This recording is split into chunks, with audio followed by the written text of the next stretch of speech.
The internet right now is full of quite possibly the dumbest fucking trends that you will ever find infecting the minds of humanity en masse. Pretty much everything is about all of this manipulative garbage that in the end is going to leave humanity, the people mainly who are following and attempting to use all of these so-called tactics and these strategies, leaving this world on their deathbed being regretful that they did the things that they did and that they tried to live their lives in this disgusting, manipulative way. What I'm talking about, what's very interesting is that these tactics that you find online pertain mostly to people attempting to earn more money and or to attract a romantic partner. And to sum it all up, it all comes down to these fake manipulation tactics. It all comes down to this superficial front, this way that you present everything. Even it works the same because it's the same category of trying to get more money for what influencers are taught. And everybody teaches it too, even people who look and may even actually be very successful for the things that they say they are. You know, it comes down to like people like Mr. Beast and Gary Vaynerchuk, who although are very different in what they do, a lot of the things that you are taught have to do with the same things. Because, and I will agree with this part, that it doesn't matter what your morals, your ethics, or how you feel, or if you think that, you know, you're above certain things. Like Gary Vee says, like, the internet doesn't care. The trends don't care. If you want to be successful, if you want to get more views, and you want to find a way to turn that traffic into transactions to build your business, to gain influence, because really, ultimately, what everybody is doing is the same thing.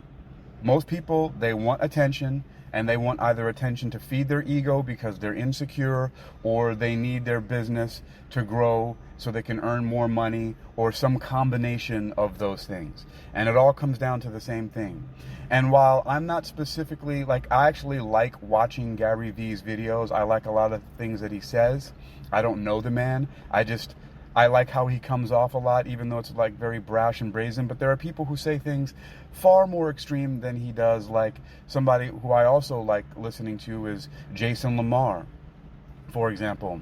But I also listen to Neil deGrasse Tyson, who does Star Talk with Chuck Nice. So I have a wide variety of things that I consume while I'm driving. I multitask. I listen and learn while I'm doing other work. And so this is not me bashing these people. What I am talking about here, what I am addressing, what I'm reporting on, is that in general, the way that these things are being deployed by most people is super disgustingly fake. And it has been happening way before all this whole influencer economy and all these things like that.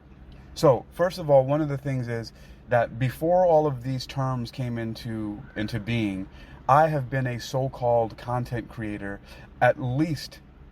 because I only say this even though it's been way before that, since 2006, because I have a track record of it. You can go on eym.hypnoathletics.com, or you can easily get through hypnoathletics.com. It's all one word, hypnoathletics.com, Hypnoathletics, and go, and you'll see that the first blog that I posted on there was in March of 2006. It's now April of 2026, so it's a little bit over 20 years ago. But I've been online way before that. I was there, when there was MySpace. I was being attacked by people from a site, I think it's still up, called Bullshido, where they were saying they were exposing the frauds and scams in martial arts because I had put up something that I was a grandmaster of my own martial art called Kappa Guerra, Kappaguerra. And yes, I was doing it for marketing purposes, basically to attract people, and also from the literal reality of what the term meant is that someone who founds and starts their own martial arts. And yes, that was more than 20 years ago. It was in the late 90s, and I was young and maybe a little bit stupid and eager and egotistical, and I did say that stuff like that, but I could still wipe the floor with any of those guys who are on Bullshido, because they're all old, fat, and worn out people now who can't do anything. We're talking smack, and I was right about my healthy living and self-defense protocol and the way that I operate being something that is dominant, superior, and has helped me to achieve athletic longevity right now, as I am 48 years old and will be 49 this year. Yes, and I know that sounded quite arrogant, and it is arrogare. I claim that for my own because I did that. Now, moving forward from what I was saying about a lot of the fake BS that's online, is that people are taking a lot of these strategies and tactics and they're using it to be superficial and to put on a mask and to put on a disguise, and for these very quick cash grabs that overpromise and underdeliver. And that's the biggest problem, is the overpromising and the underdelivering.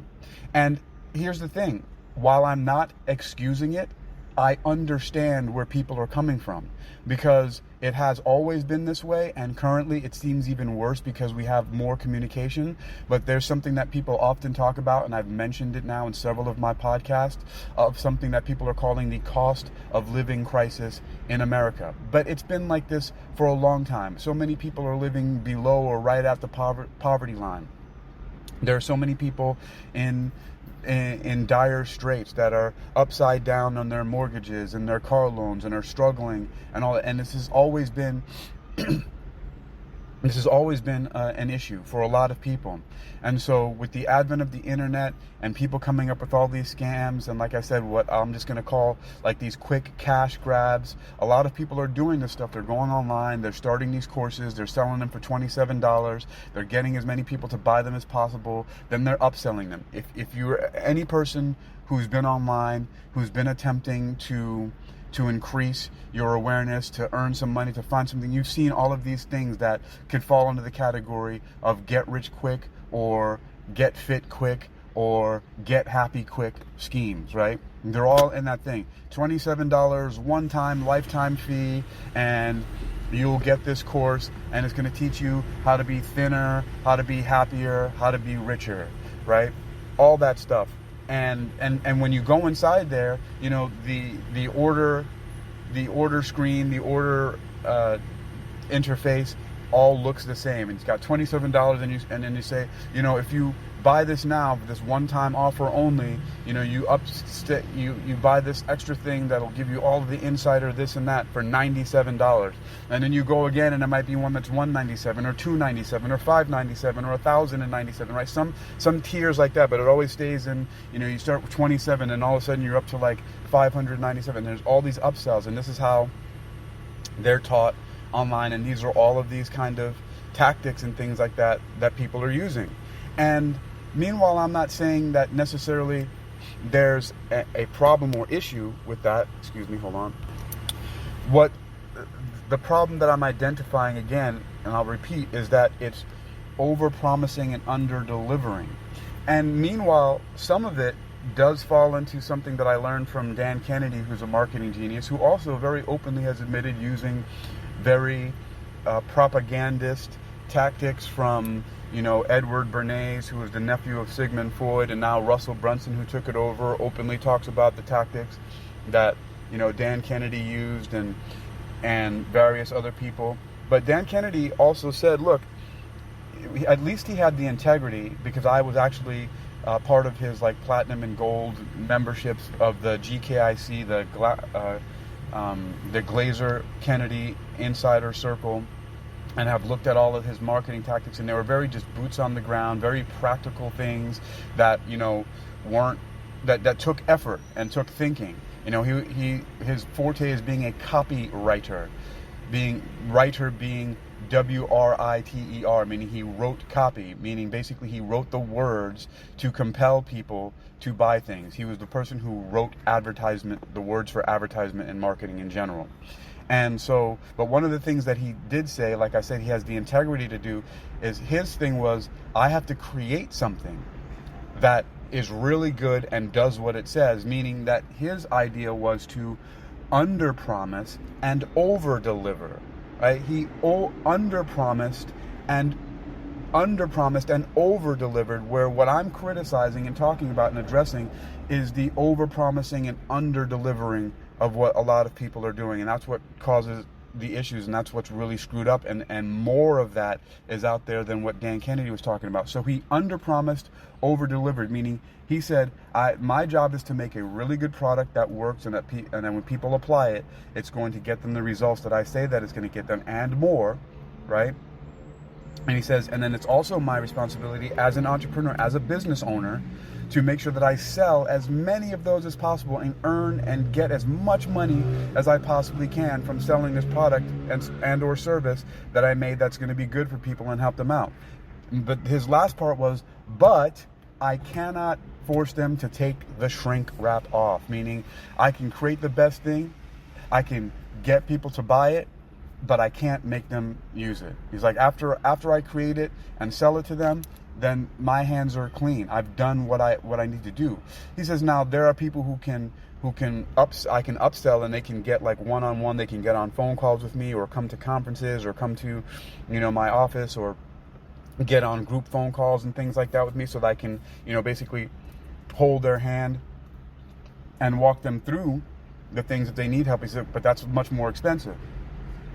And so he was also, he had upsells and things like that too. But again, from what I know and what I've researched, what I've studied, his groups that I've joined in his organization, everything like that, I see that he was actually under-promising and over-delivering. And this is why, even though I haven't been part of any of his stuff for years, I can still remember all of those things, because certain things leave an impact on me, whether they are good or they are not. And his just seemed to be one of the things that was very practical, and I have retained a lot of things that he has taught and that I've learned from Dan Kennedy. So once again, I opened up really strong, with very strong language, when I started this recording. And so let me talk about the solution here. So here's the antithesis to a lot of that stuff, right? And why this is important, why I know this is actually important. Because when I first started, I said that when people start to follow these things in the way that they are doing it, right? Because they're being very superficial, they're being very fake, and they're focusing only on the quick cash grab of getting people's money. And again, I said I understand where they're coming from. I just have an issue. I can't bring myself to do that. It's very compelling. I see that money is needed, it's desired, we need it for life, we need to have it. The system doesn't seem fair, the world around us is, and there may be like evil factions and conspiracies going on, and what I'm calling the verifiers. The verifiers are this somewhat unidentified, some people we might know, like a lot of people accuse the billionaire class of being these people, but I'm just calling the verifiers. There's this unseen hidden hand, right, that is behind a lot of this stuff in the world, that are making it so that more of the power and money is concentrated only in their hands, and attention goes there, and even though they remain largely invisible, while everybody else is suffering this whole cost of living crisis that's happening all over the world, right? So those are the verifiers. But I'm not really here to talk about that. What I'm talking about are the people, the masses, you and me, who many people are falling victim to what the verifiers are doing. And what's happening is a lot of this superficial, fake, quick cash grab stuff that they're doing, that ultimately is a form of selling their souls. Because like I said, on their deathbed, these people are going to regret the fact that they focused on that to the ignorance of their health and their actual happiness and their relationships and their communication and their actual well-being.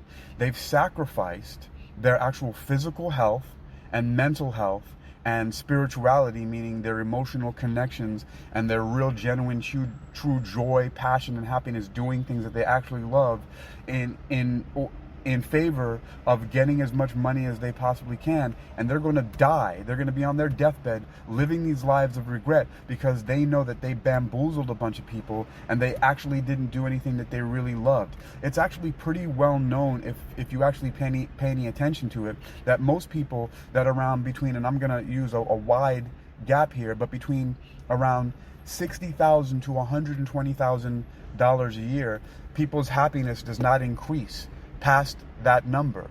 In general, people that start getting past $120,000 earnings a year, their lives and their happiness ratings do not get much better. People do not become much happier making much more money than that. But people have been lied to, have been brainwashed. The global brainwashing agenda of the verifiers has been teaching people that you want to be this multimillionaire, billionaire, and do all of these things like that for yourself. Now, it's not a problem if your company, if your business is earning that much money, but if you need to try to concentrate most of that into your hands, to the exception of the other people on your team that do that, and you think that more of that is going to help you, it seems that a lot of the research shows that you're not actually going to be much more happy past a certain number. But all of the cash grabbing, all of these things are going to leave people basically, when the time comes, the hellhounds are going to come for your soul and you're going to be dragged to hell. And hell is actually those moments as you actually leave your physical body when you're dying. I don't actually believe at all in the hell of any of the Abrahamic religions or any of that nonsense, and I don't believe in. I'm actually anti-theistic in general. I'm not anti-Christian. I'm not an antichrist. I'm not a Satanist. I don't worship demons or entities or angels or anything like that. All of it to me is absolute nonsense. I understand that reality is actually eternal. You can look it up, my eternality axiom, which first started with All That Blooms Must Die, which was my thesis paper previously called Eternal Echoes, Metaphysical Inquiry into the Fate of the Universe. And then I wrote Axiom of Necessity that bridged into the eternality axiom and the omnifactor paradigms. And so I basically proven logically that the universe is in fact eternal, and that in an eternal universe, all the stuff about the way that God is anthropomorphized is really a bunch of nonsense. But I'm not here to bash your religion or bash your beliefs or anything like that. I'm saying that I don't believe in it. So, and I think that it's nonsense, and I don't actually believe in hell. But the hell, that torture, that everlasting punishment, and that lake of fire is what people are going to experience on their deathbeds when they realize that they've spent their lives manipulating people and screwing people over so that they can get some short-term money, which they blew and don't even have anything left and are dying penniless and alone because most of them don't know how to manage their money anyway. And so just like lottery winners, they get a bunch of money and then they blow it just as quickly, and then they're left with more debt than they started with.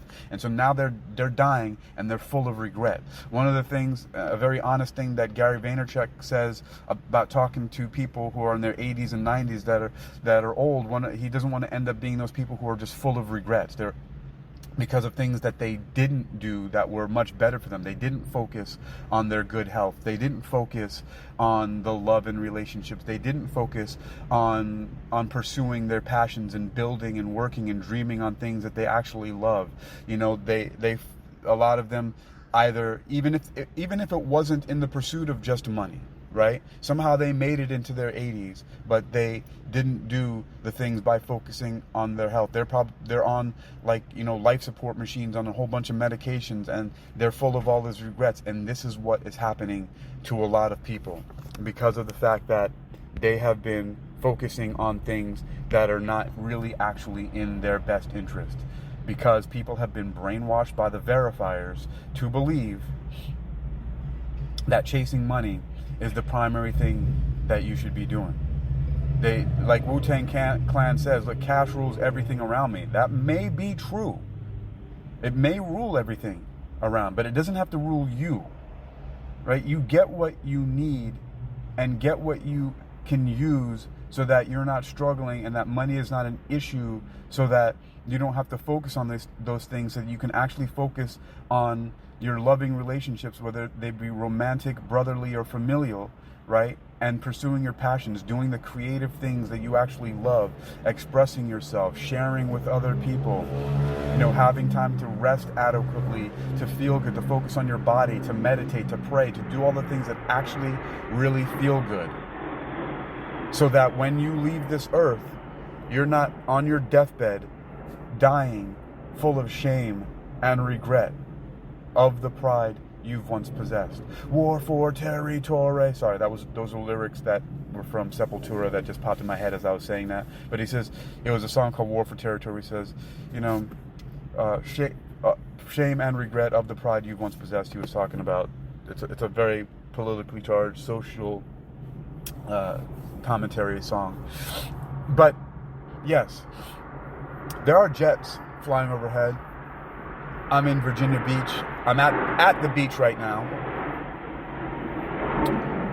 And there's a huge military presence here. I'm actually, very often I sit and I watch the ocean. And it's quite lovely looking at the Atlantic Ocean. I'm looking out right now and the horizon just looks like it goes in forever. There's a flat line in front of me of ocean. I'm looking at the ocean front.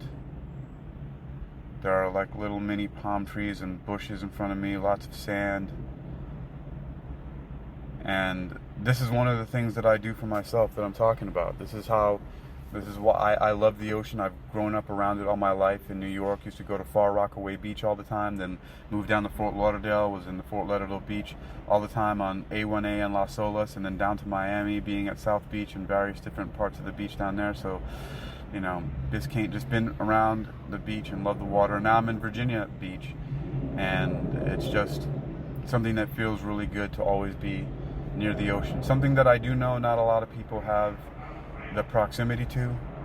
So, I do know that it is a luxury to be able to take the leisure time to do this. And I'm making a choice.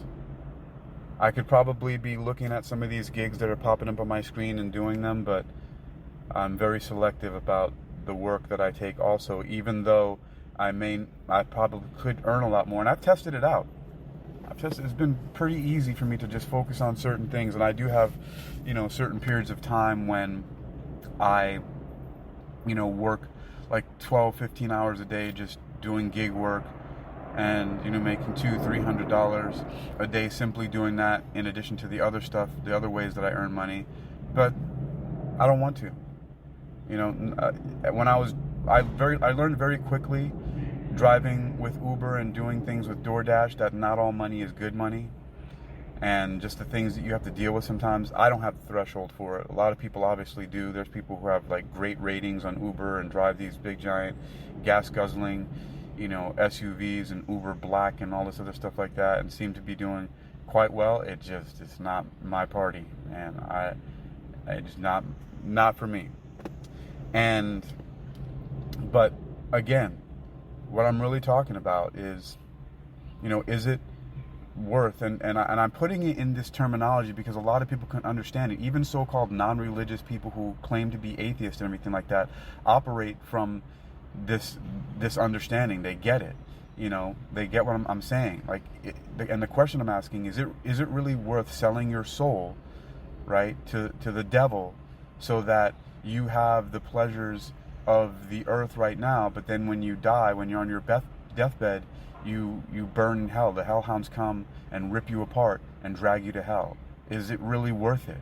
Is it really worth it to live a life where you are literally manipulating and stealing from people and selling them things that are not good for them because you're overpromising? You're selling them this dream, this story, this lie, and these things that don't actually work, so you can get quick money for yourself. And yes, I get it. Maybe you have to support your family and things like that. But is it really worth all of that so that when you die you just feel like horrible crap? Or do you not care? You're okay with that? I mean, maybe so. I don't get it myself, and so I don't know how to put myself in your shoes like that for any reason. But then again, I don't have the same situation that a lot of people have. I've actively avoided having children my entire life. And then it was almost like the universe said, screw you. When I finally got married and decided that I was going to have kids, my wife died. And so then I was left alone looking at a future that is never going to come, and at least not with her. And so, it's the cruel irony, like they say, that God laughs when you make plans or something like that. Well, I don't like God's sense of humor, and I also don't believe in the God of the Bible. Or like as I said before, it's not my cup of tea. I have a completely different perspective. If anything, you can look up what Einstein said. He says he believes in the God of Leibniz. Mine is very similar, because it's not actually an anthropomorphized being sitting in a throne somewhere in the sky, getting mad at people for stupid stuff. And so, and now really focusing very closely onto what I'm talking about is a solution, which is something that I'm actually doing right at this very moment, that you've been hearing and listening to for the last 25 minutes. And it has to do with the fact that I am very tuned in to the trends, and I understand what's going on in the world, and I understand the whole influencer and attention economy, and I get exactly what it is and what people should be doing, and I understand the whole thumbnail things for the videos on YouTube, and I get it. And I know what's working, and I've seen it, and I'm deeply entrenched. I use AI. I can teach master classes on the use of AI.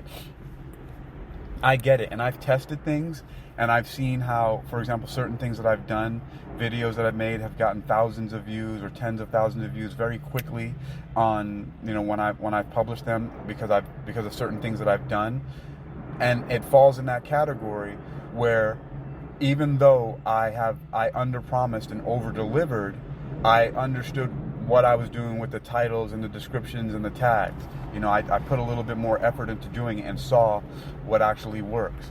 And it's actually cool. It's interesting to see that you can actually take something that is honest and is passionate and from your heart, something that you've created that you really like, and how it can have that kind of effect. Like, it's actually real and true. And this is one of them, especially on my podcast, right? My audio-only podcast. And I say that because, people are doing this thing called, faceless YouTube, and, and it's like the faceless YouTube is basically, in a way, like like an audio-only podcast, because a lot of people aren't showing their face. Maybe it's video of a bunch of other stuff going on, but it's not the person themselves, not showing their face. And then, like, video podcasts are a weird thing because they're basically just talk shows that were like back in the day, like Oprah and all those other things like that, and Jerry Springer. Maybe not doing the same, but it's literally like The View, like a bunch of talking heads, people sitting around talking to each other. And while that's totally fine, it's just very interesting how now all these labels get put on these things, which is what I'm saying, right? We're in an influencer attention economy. People are going viral because it's going to boost their business and also make people famous for a little while, and people are doing it for various reasons, either to build their business or because of their ego, or some combination of both. And what I'm talking about here is closer to a combination of what a gentleman named Chris Do, who's an artist, a graphic artist, and Gary Vee, and maybe a few other people that I've heard talking about it. But this is more a hybrid of, what some of the things that they've been talking about. And what it is really is about personal branding. And I might dare to say ethical personal branding, right? Which is really, when it comes down to it, this very specific thing here. So if you have friends or people that like you, that you meet one-on-one or in groups or in places that you go, like there's a lot of places that I go and I talk to people, and they like me for me. They like me for the guy who wears a heavy industrial chain as a belt around my waist, and has stainless steel chains also that match it, that are on my wrist, and a stainless steel heavier chain that is holding up my wallet, my ID wallet, that has a window on the front of it around my neck, and then a braided cord with 2 or 3 different colors also draped around me, and wearing all black clothes with my HA insignia inside of a hexagon, and shirts that say World Reading Club on the back of them, right? And you know, that's what people see. Like, it's this crazy combination of what might look like a gimmick or peacocking, and you know, I have a muscular frame, and you know, I look athletic or fit, and all of these things. I have a bald head and somewhat of this weird kind of crazy looking, you know, Anton Zander LaVey, you know, leader of the Satanic Church goatee looking thing. Like, you know, sometimes I wear it like that, whatever, right? And people see me, and at least on the surface, a lot of people just, they leave me alone. They accept me as I am. I'm pretty well received everywhere I go. People ask me questions all the time about what World Reading Club is. They ask me about the HA symbol and insignia on my chest. They ask me about the ropes. They ask me about the chains. They ask me about how do I stay so fit? How can I get like you? Blah, blah, blah, blah, blah. So I'm constantly being approached by people, and I have no problem talking to people wherever I go. So that, in a way, is personal branding, right? Because I literally made a conscious decision to throw away all of the t-shirts that had any other company or person's branding on it, even ones that I like from people that I've met. Like, just one example is, there's a place called Saturn Return, which is like this gothic cowboy shop in Richmond, Virginia, that I really like, and I bought a couple t-shirts from them, but I donated them all to Goodwill or something like that. And any other shirts that had any other branding, even my friend Jerry Blom, who I got a shirt from his company, which is Miami Prop Rentals, and I've known him for over 20 years. We started working together back in like 1999, 2000. I started working with him doing props and special effects on music videos, TV shows, and movies and things like that. And I had a couple of shirts that I would wear when I was on set with him or doing various gigs down in Miami, and I donated those all as well. And anything like that, like anything that had any other branding on it, I gave them all away in favor of wearing my own shirt. So it was a very conscious decision to have my own branding, specifically of World Reading Club, on it. And so, but then if we just whittle it down to none of the stuff that I'm wearing, not the stainless steel chains or the rope or the World Reading Club or anything like that, just me as a person, right? Just when people meet me and they talk to me, and the people who like me, my tribe. Like, for example, I am an alumnus. I'm an alumni from the Hypnosis Motivation Institute in Tarzana, California. Hold on. Sorry. So I'm an alumnus, meaning I am a graduate of the Hypnosis Motivation Institute in Tarzana, California. It's the first nationally accredited college of hypnosis, and I proudly graduated from that school. It's one of the best experiences and one of the best kind of education I've got in my life. I'm not affiliated with them. I don't earn any money from them. They don't give me any kickbacks. They don't even know that I talk about them all the time. But you can find them at hypnosis.edu, which tells you one thing, that they are in good with the United States Department of Education, because you can't get an EDU designation if you're not. They are accredited by the Accrediting Council for Continued Education and Training, licensed by the California Bureau for Post-Secondary Education, and so on and so forth. Great school. But one of the things I learned from them was this general number that no matter who you are, for the most part, that 25% of the people, that means 1/4, 1/4, right? 1 over 25, 1 over 4 of the people that you meet, right? Wait, is that correct? No, 25%, not 1 over 25. 25% of the people that you meet, which is 1 over 4, right? Of the people that you meet are naturally going to be down with you. That's your tribe. They're naturally going to be cool with you without you even trying, right? So here's what I'm talking about, personal branding. This is why this matters. Because ultimately what I've gleaned from my hybrid of the information I've learned from people like and directly from Chris Do and Gary Vaynerchuk, right, is, and using this catchphrase, this catchword that people are using all the time of being authentic, right? But when you really apply that to what it actually means, Personal branding is simply the amplification of who you are, of not changing who you are when you record. So you're not performing, you're not faking, you're not being superficial, you're not creating a script, you're not trying to be anybody else, you're being yourself. Because when you simply amplify who you are, what you're doing is you're increasing the number of people who are going to automatically be cool with you, be down with you, just like how the people that you meet in your everyday goings on. Like when I go around to various different places, and without me even trying, the heads that turn towards me and the people who are gravitated towards me, and then after they meet me, they like me and they're cool with me. All you're simply doing, the truest sense, that I think that the highest form of social branding, from my experience to what feels best to me, and that I know will probably feel good to a lot of people because you're not faking, is simply documenting who you are. And then when you publish that online, and you publish it a lot, right, and you have the right distribution system, right, and people start to learn about who you are, they're going to be down with you and they're going to be cool with you because of who you are. So people are going to listen to this, they're going to hear my harsh opening that I started off with, basically saying that you're going to burn in hell if you are a manipulative, evil person who's just doing a cash grab by tricking people to buying your stuff that has zero substance, and you're overpromising and underdelivering. People are going to hear that and they'll be like, wow, I'm cool with that, right? I'm cool with the guy who thinks that and believes that and feels that, right? Because I'm not changing it. That's how I talk all the time. If you get into a conversation with me and stuff like this comes up, that's what I'm going to say. You can ask my brothers, my sisters, my father, my mother. I don't put up with anybody's shit in any way, shape, or form, and I'm not going to fucking sugarcoat anything because there's no reason for me to be. Maybe there's something broken inside of me that maybe people would say that I just don't have any tolerance for that. Like, I don't put up with stuff.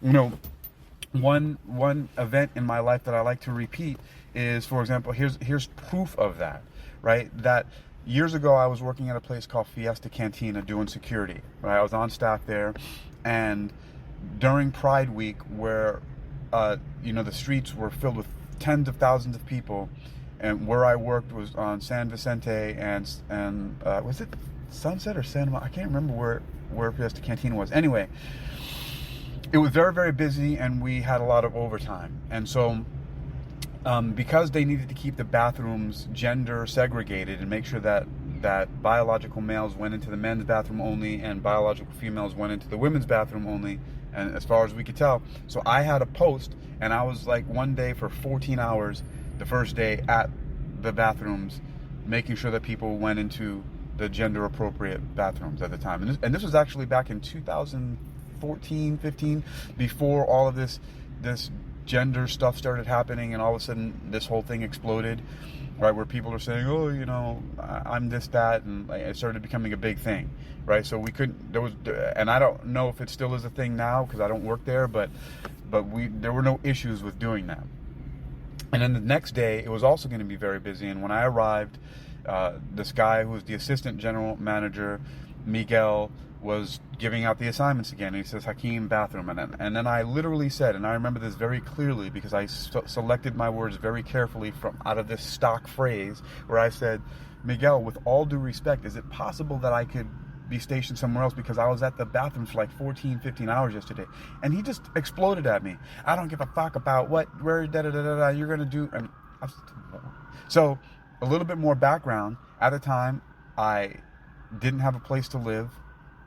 I left the place where I was living suddenly because of issues that were happening there. I put all my stuff into storage. I had no place to live. I had no other income, and I had no car, like nothing. I was by myself, so nothing going on. And in that moment, just simply because I felt like I don't have to put up with a person who's going to talk to me like this, I went upstairs and I quit. I silently quit. I didn't say anything, but I went up to the rooftop area where they have storage, where it's an open area roof, and it faces an alley. You can see in the back where there's another building back there, and people park there often, whatever. And the big trash bins are out there, the dumpsters. And I started taking off my shirt, and Miguel just happened to walk out there, and he saw me. He says, "What are you doing? It's time to get on post." And I said, I don't work for you anymore. I'm done." He says, "So then leave." And I said, "I don't work for you anymore. I don't have to listen to you. I am leaving." And So then, before I could even get off the roof, John Bacalar, really great guy, who went on to do other things. He was the general manager at the time, so he was, over Miguel. He came and said, listen, I heard what happened. Miguel apologizes. I'm apologizing on his behalf, and I'm apologizing on behalf of Fiesta Cantina. We need you. Can you please stay? And because of the way that he approached me, I stayed. And he said, you can go ahead. You're going to work on the open, the top deck on the second level. You'll be outside. You don't have to be by the bathrooms. Please and thank you. And so I did it, and I stayed for a couple more months until I went to Floor. Told me after I met Floor, sometime later, the love of my life, the woman who I love, she passed away in October of 2019. And that was pretty hard for me. But, after I met her, she found out about this job fair that was going on. So we went, and I had filled out an application for a place called Yoga Works. And I got the gig as the yoga advisor. And so I, a little while, quite some time after that incident, I don't remember when it was exactly, because that was in June, and I think maybe in August or something like that, was when I got the job at Yoga Works. And then I put in my 2 weeks and I left. And John, he said, I put in your rehire paperwork. He's like, so if you ever need a gig when you come back, if other things don't work out, the rehire paperwork has been filed. You did everything the right way. You'll have a job if you want or need one when you come back. And I actually put that to the test back in, I think, 2024, when I drove out to California. I actually called up, and there was a completely new staff there, and I checked on it. He said, yeah, you can actually come in for an interview if you want to. And I didn't work out because I left California and went back to Florida, and then went to Virginia Beach after that. But anyway, so that tangent, right? But the whole point was, I had nothing to fall back on. Wow, my inflection and the way that I said that was weird. I had nothing to fall back on. I had nothing to fall back on. And still, because of the way that I was communicated to by Miguel, I quietly just was like, I'm not dealing with that. And I've done that several times with other things. Maybe a handful of times that I've done that, where I'm just thinking to myself, like Bane from The Dark Knight Rises, when whoever that politician was who said, was doing like some shady stuff, that was helping Bane to like plant the bombs in the cities and the concrete or whatever, who said to him, we've paid you a small fortune. And Bane's response was, and you think this gives you power over me? Right? Like he was basically saying, and that doesn't mean shit. Like, just because you're paying me doesn't mean you have any power over me. And that's the stance that I've taken my whole life. I don't care if you were one of my parents, teachers, police, the mayor, the governor, my employer, nobody. You have zero power over me. None whatsoever. That's been the stance I've taken in my life. Literally, my parents will tell you, when I was a kid, if they started arguing, if there's something I didn't like, as far back as I can recall, 4 or 5 years old, I would just leave the house when they weren't paying attention, and the police would have to come find me. Usually it's a few hours later, they'd find me playing around in the monkey bars or swings at a park in New York somewhere. And this is in the Queens and in the Bronx when I would do this, right? Or like literally the longest time it took was like a day later. My mom was crying and upset. I didn't care. Like, if y'all are going to be acting like that to each other at the house, like I was the one. None of my brothers and sisters did that. It was just me. And sometimes, like, I remember in kindergarten, when we were out in the playground or the recreation yard or whatever that was, there was a fence that was open. I sometimes would just leave. I wasn't having a good day, and I would just leave and go home. Sometimes I literally ran all the way home from school. So my entire life, that as far as I can remember, I just, for some reason, something about me just doesn't put up with anybody's crap. And it's evolved to the point where I've discovered that I actually don't have a fear of dying. I don't have a fear of eternal damnation. I don't have a fear of like fake sky daddy entities or God. And you know how there's a lot of people who take this stance of just in case there's a God, I'm going to go to church and pray and put on the airs that I believe in it. I have the just in case that if there is, I've already said, I bow to nothing, I bow to no one, and I will never submit to you. I've literally written declarations that say that it doesn't matter who or what anything is. It doesn't matter if there are gods, creators of universes, or anything like that. I submit to nothing. I will never submit to you. That's my just in case declaration. And people might think that that's crazy, and I understand how it might sound, but I'm not going to qualify that or apologize for it or retract it ever. Never. That's my eternal declaration, because I do not fear. And I think that fear in many ways is actually ridiculous, and that the way that it is perpetuated is a trickery device, and that I understand that there are different kinds of fear in different levels. I understand that there are certain things that are biologically built into us so that we can have self-preservation, but I very, very clearly delineate between what fear is and which is a reaction, and how we can rely on certain built-in second nature responses for physical self-preservation, and so that we can preserve our body, so that we don't get injured or maimed or disfigured and disabled because of things. And I understand that because I study and I practice healthy living and self-defense. So I'm not talking about radical recklessness.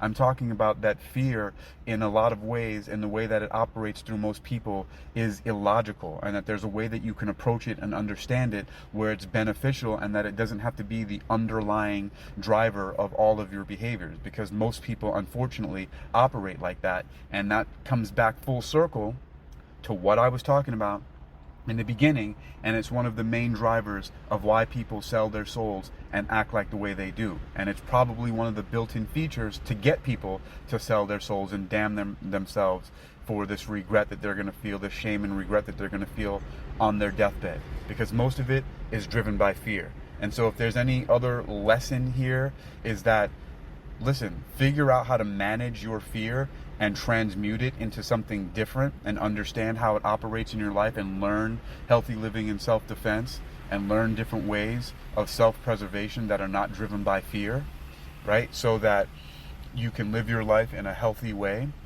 and find out how to personally brand and put yourself out there, if that's what you're going to do, without being evil about it, because you don't have to.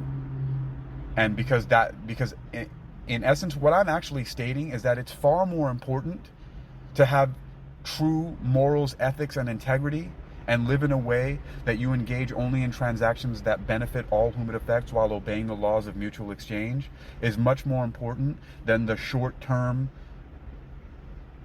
resources and money and financial increase that you get from screwing people over. Because when the bill comes due, it's not going to feel, you're going to leave in the earth in the most important transition of your human life in a state that is terrible, and leave behind a horrible legacy, and may even still die penniless and alone, like a lot of people who do that do, because they don't know how to manage their resources, because they're operating from a position of fear in the first place. And living your life with an undercurrent of fear is a terrible way to live in the first place. And it's a nightmare. People are actually just living a nightmare, not living the life of their dreams. Certainly not living the American dream by operating in that way. And so,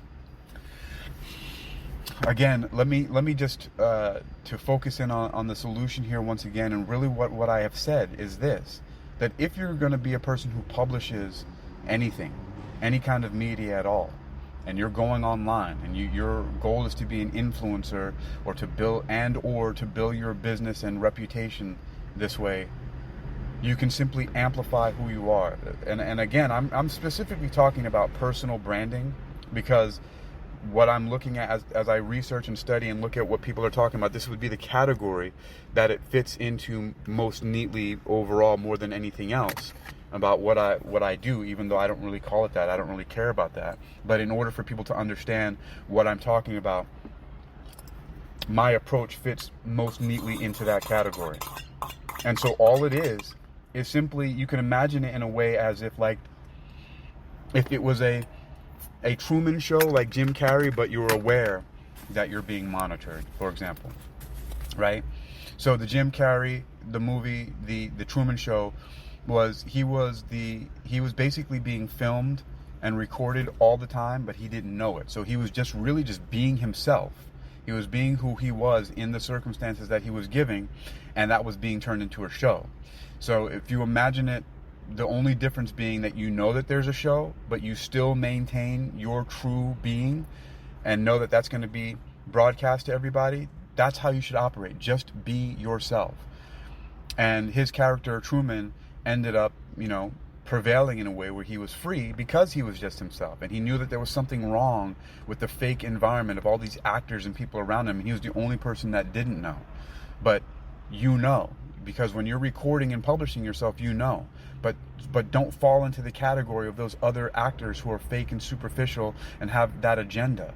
Your agenda should just be, look, there are people who are going to love you and hate you regardless of what you do. So follow your passions. Do what you love.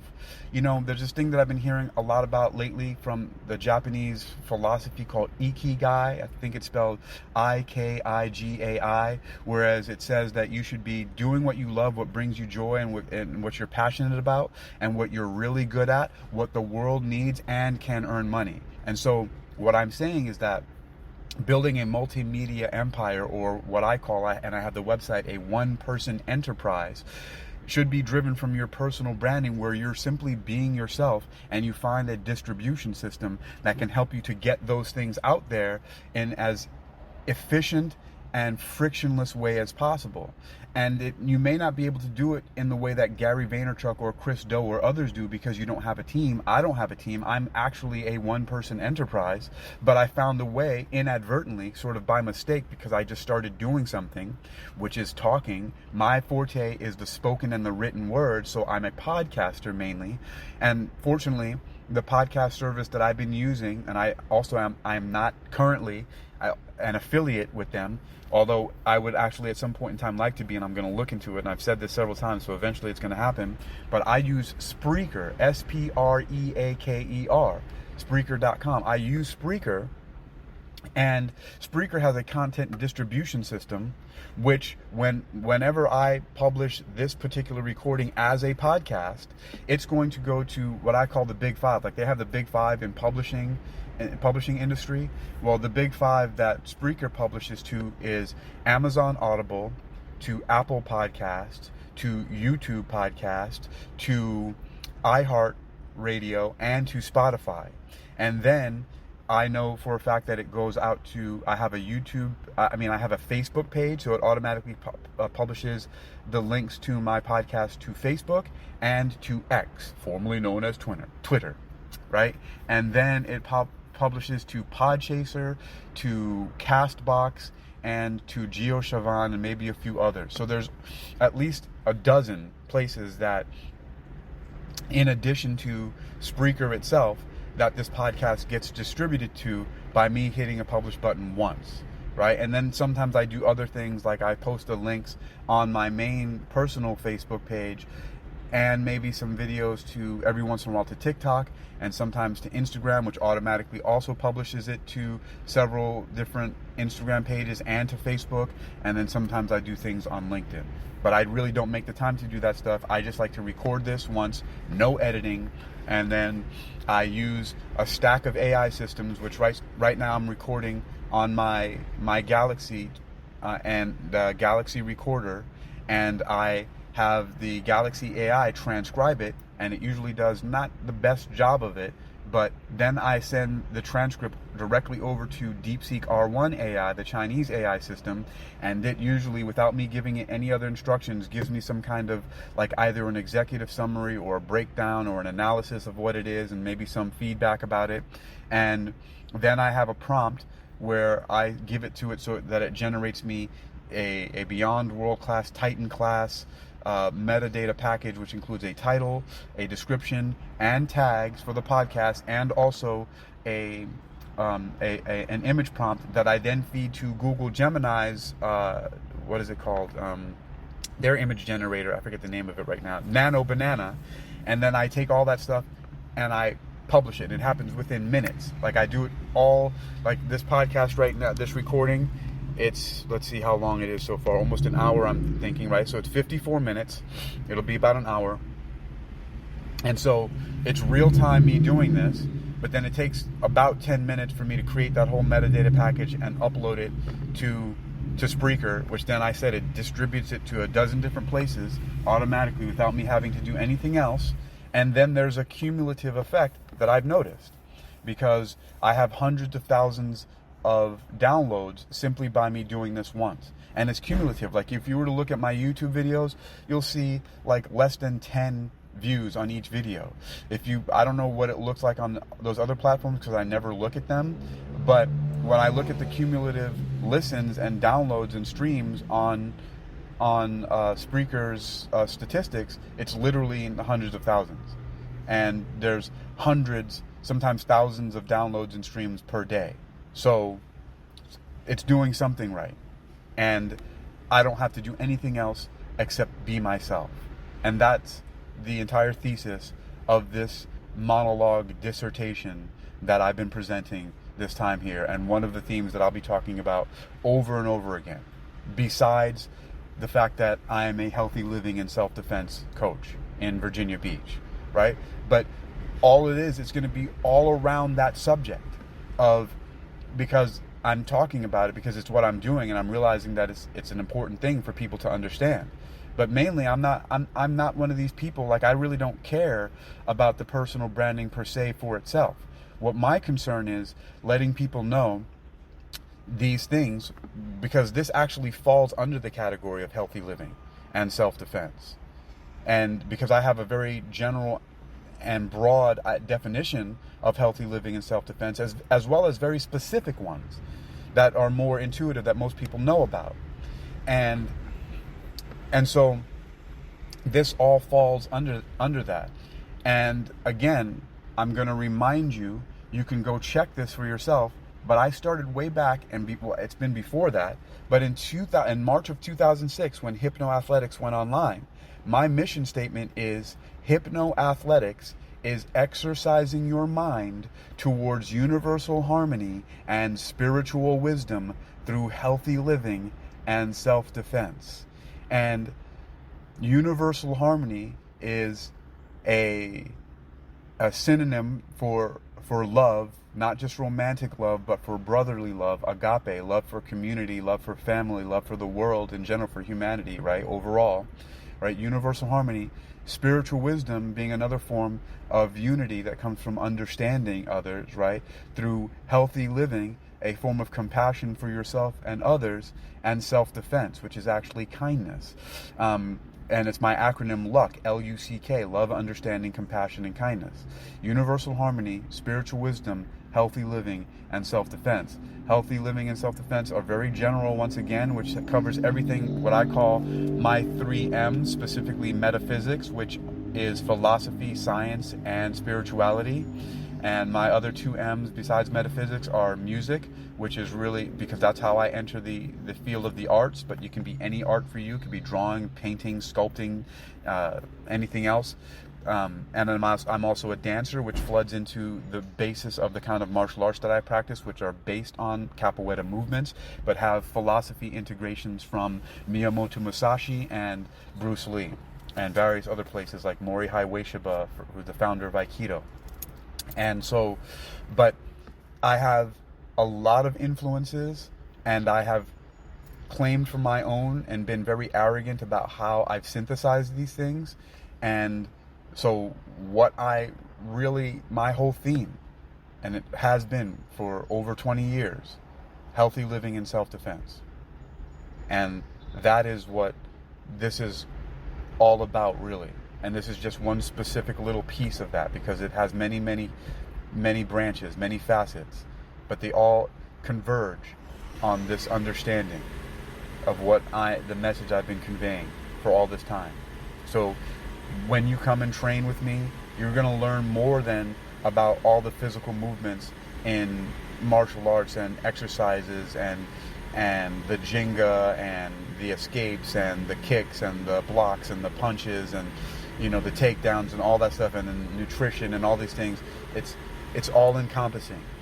You're going to understand more about metaphysics, being philosophy, science, and spirituality, about music, about writing lyrics, about singing, about composing, playing instruments, performing with instruments, recording them, and all of that. And you get to take your pick about how you want to piece together what works for you and what you don't want to do, because that's how life is, right? You get to select. You get to choose what parts of it you want to participate in and what things you don't. And that's how we should all be doing.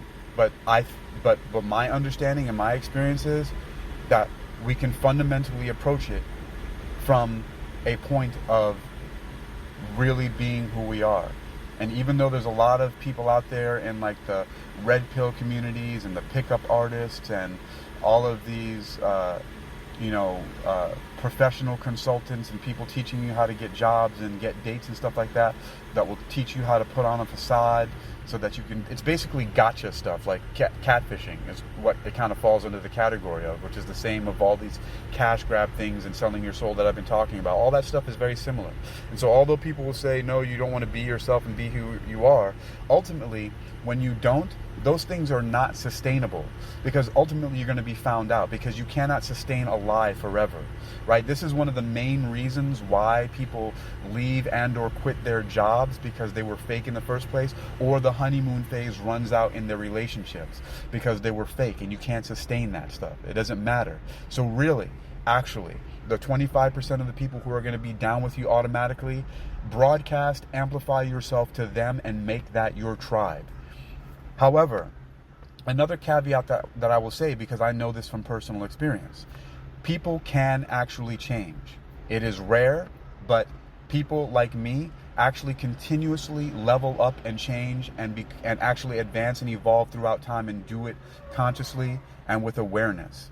And because I'm unrecognizable by my brothers and sisters and classmates and people from the past, although there is one common thread that I talked about before, I've always been rebellious. But the way that they perceived it was me being an underachiever. They thought that I was like this dropout, and this, I didn't get good grades, and I didn't understand science and math, and I wasn't gonna have a good career, or I wasn't gonna, like, all of these things like that. That's what they saw it as, and so they still think that about me. They still think that I'm not this person that they can learn anything from. And so meanwhile, where most of those people are addicted to things, they have poor relationships, their health is falling apart, they like all this crazy stuff, and then they look at me and they're like, wait a minute, this guy has a professional degree, a PhD, is super healthy and fit, and he's 48 years old, and he's like, on top of it, he's still making music, and he's reading and writing books, and like still doing backflips, jumping, running, climbing, crawling, squatting, just like he was when he was 19 years old. And I'm like suffering just to get out of bed, right? Even though all of that is happening, and I've been progressively realizing my worthy ideals, a great definition of success from Earl Nightingale, even though that I'm doing that and living free as a bird and constantly learning and moving and evolving, it's still, but that's the one thing that I'm talking about here, is that you don't have to stay the same. And when you learn new things and become better, you can admit that and say you were wrong before and move on. Everything's okay with that. You don't have to stay the same. Just because you've been doing something for a long time doesn't mean you have to keep on doing it, especially if it sucks. But there are certain things that you can be passionate about. Like, people always talk about the starving artist, right? But what if that starving artist might be starving but also happy? I wouldn't recommend starving, but if you really love the art that you're doing, you should keep doing that. That's my suggestion, and that's what I've done. Because even though I've had my brothers, and I have my older sister and one of my younger brothers were they were just amazing world-class musicians, but they don't do it anymore. They were also athletic to a certain degree, but they don't do it anymore. So on and so forth. I am still doing all that stuff and still excelling at it at a hyper athletic rate.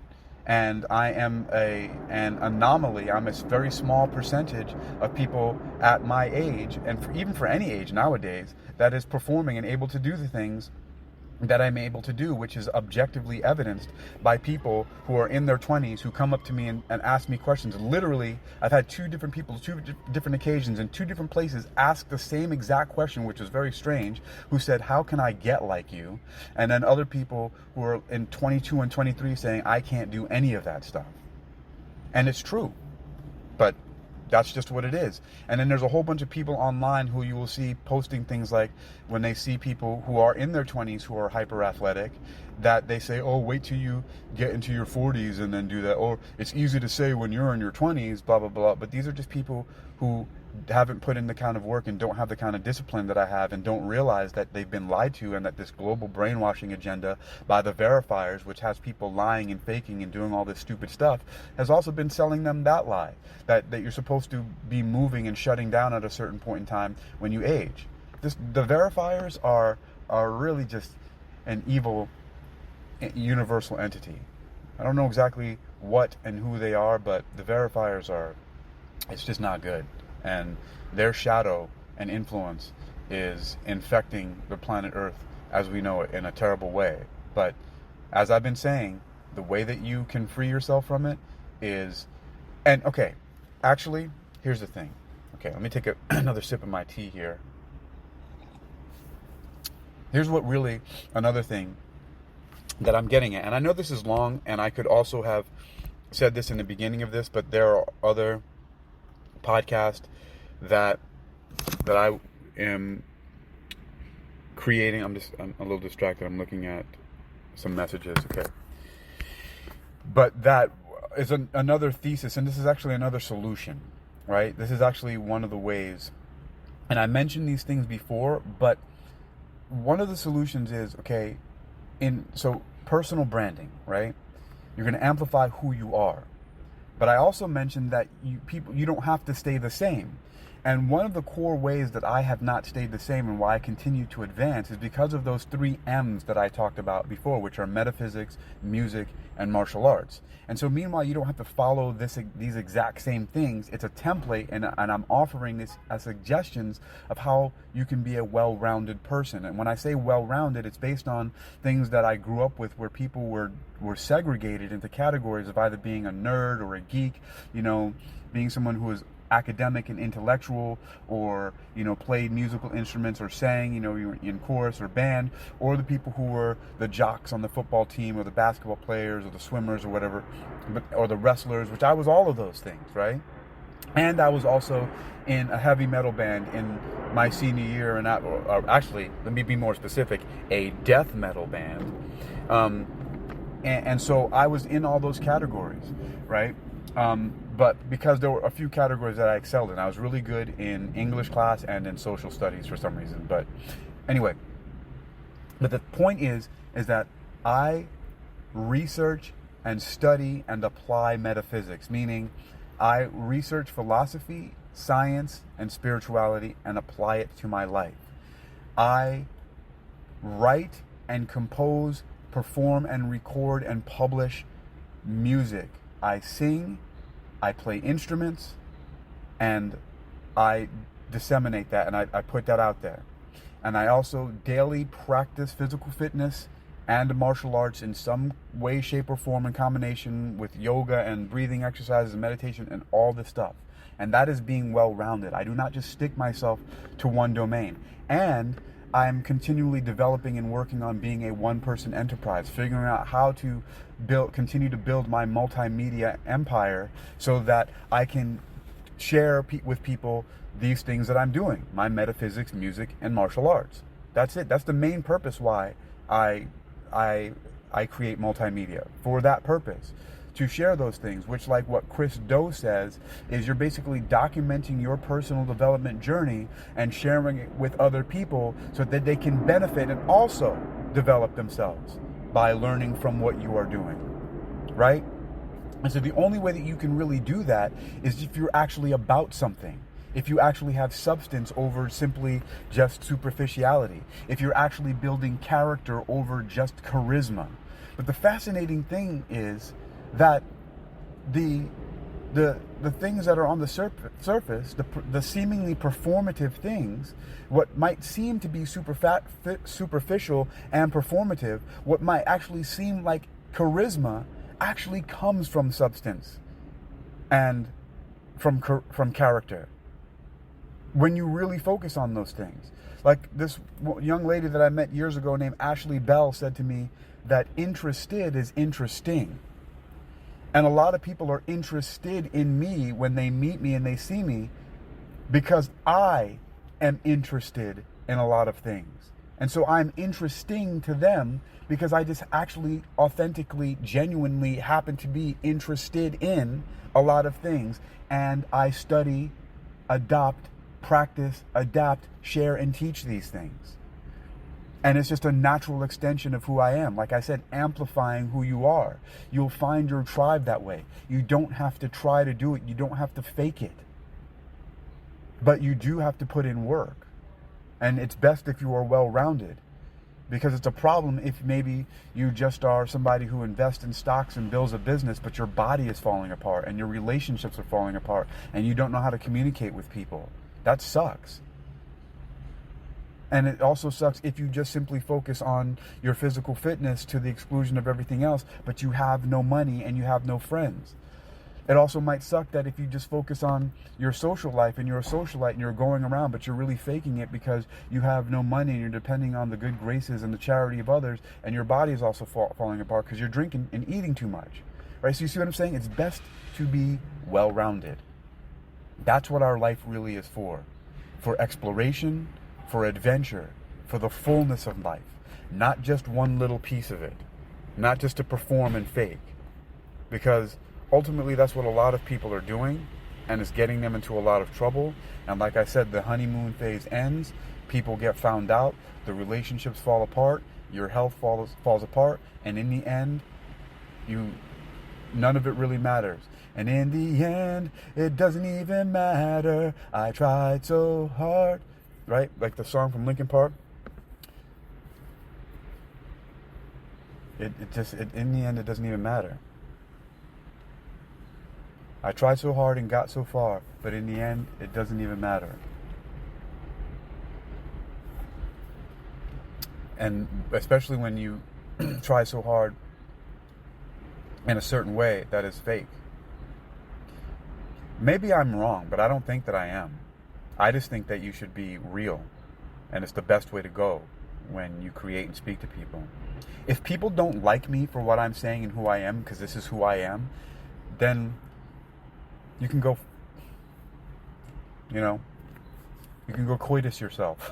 From, like Penny said on The Big Bang Theory, right?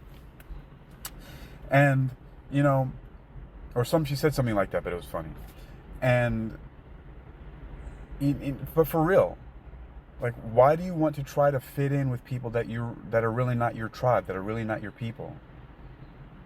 It's ridiculous. And again, I know why. This is a rhetorical question. It's because you're scared. Because you're a chicken shit. Because you're afraid of being rejected. Because you're afraid of being ostracized. You're afraid of being excommunicated. And it goes back to that saying that a lot of people are spending money that they don't have to impress people that they don't even like, right? It's like, so why are you doing that? Why are you putting yourself out there? Why are you stressing yourself out for things that actually really don't even matter? Build, work, dream, create, do what you love. People are going to love you and hate you regardless of what you do, so you might as well do what you love. Damned if you do, damned if you don't. That's how it is with me. I'm damned whether I speak to people and record it and study, practice, and teach metaphysics, philosophy, science, and philosophy and spirituality, and all the different music that I make. People are going to love it, hate it, laugh at it, ridicule me for it. And the same thing with martial arts. People are going to, it doesn't matter. And we know this from celebrities. You just look at celebrity culture. People worship them, or people denigrate them and hate them and make them as bad examples, and look what they're doing. And then now you even look at the whole thing that's happening with, with all of people's heroes who are being found out to terrible people that are involved in all kinds of weird trafficking and horrible things, which I created, HITKAP, HitCap. You can look into that for yourself if you want. It's actually kind of a little bit of a underground thing, but you know, don't be part of that. Be who you are,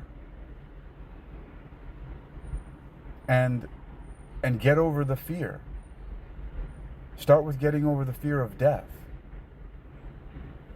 and really look at what actually matters to you at the heart and core of who you are. And as long as you can live a life knowing that you don't have to take anything from anyone else, that you can engage in transactions that benefit all whom it affects while obeying the laws of mutual exchange, you'll be good. I am Hakeem Ali Bokas Alexander.